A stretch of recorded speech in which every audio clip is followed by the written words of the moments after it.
penting kita ketahui bersama, yaitu masalah corona ini. Ya, karena ini termasuk isu nasional. Jadi pertama, kita sebagai umat Islam harus berisi keyakinan yang bersih.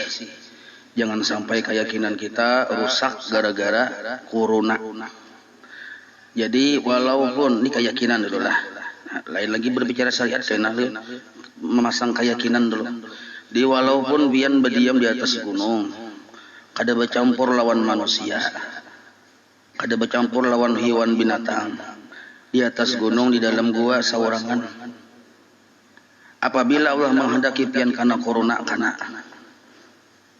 walaupun pian sebaliknya bercampur lawan orang banyak, garing berdataan pulang, maka positif corona pulang berdataan. Bila Allah kadang menghendaki pian kada kana. Nah, jadi keyakinan kita, i'tikad Ahlus Sunnah wal Jamaah, jangan sampai rusak. Yang menjadikan sesuatu karena corona itu Allah, bukan ikhtiar makhluk. Itu dulu, itu i'tikad kita. Maka kullu syai'in atau kullu amrin bil qada wal qadar wa kullu maqdurin fama anhu mafar. Setiap sesuatu kejadian sudah Allah tentukan dengan takdir dan ketetapannya. Dan setiap apapun yang sudah Allah tetapkan, tidak ada tempat untuk berlari. Ini etikad. Jadi kita takutan manusiawi takutan tuh. Enggak ada takutan lalu tuh binatang namanya keledai. Kita ada takutan, cuma takutannya jangan berlebihan. Nah, jangan berlebihan. Dan kita takutan itu harus sesuai lawan, ujar orang wah ini sesuai lawan aturan main. Jangan mudah kayak takutan berlebihan itu.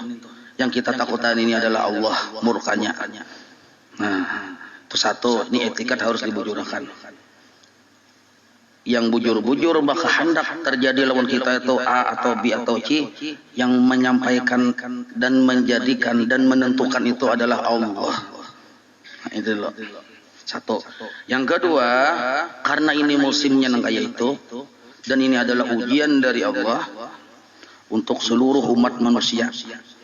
Maka kita harus memahami dulu bahwa seluruh ujian yang menyakitkan itu, ujar ulama hikmah, terbit dari dosa-dosa kita.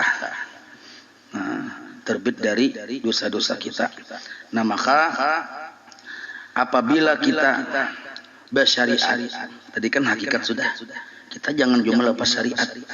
Nah, maka di antara syariat yang jangan sampai kita ada menyempurnakan syariat itu ialah pertama, Nabi memadahi dulu.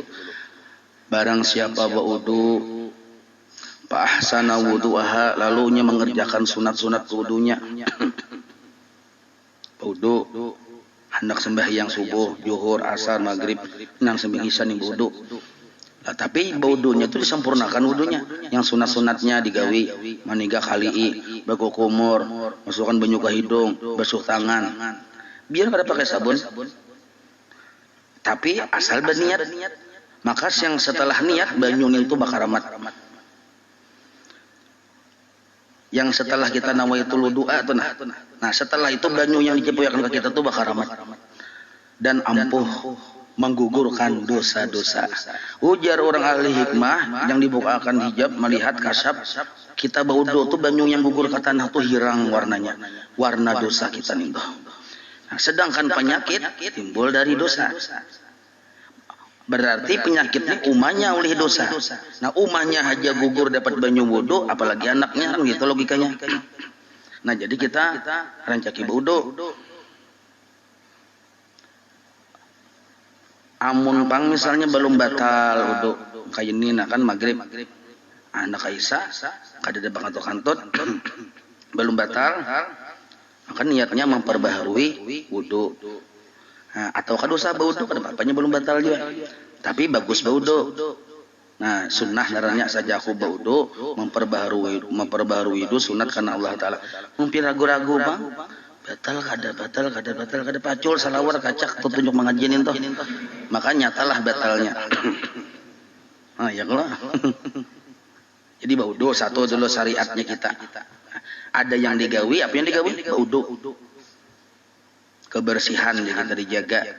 Nah, kita ini sudah secara gawian diatur Tuhan untuk berhasil sudah. Itu wudu. Satu. Yang kedua yang dibaca pulang. Nah, rotibul atas ini dibaca sekurang-kurangnya sehari semalaman sekali. Bisukan membacanya. Maka rotibul atas ini berisi malaikat. Jadi banyak malaikatnya yang kita baca ini banyak malaikatnya. Maka malaikat itulah yang menjaga kita. Sedangkan penyakit-penyakit itu dibawa oleh setan. Bila malaikat sudah mahurung kita, setan kada kuat parah membawa penyakit.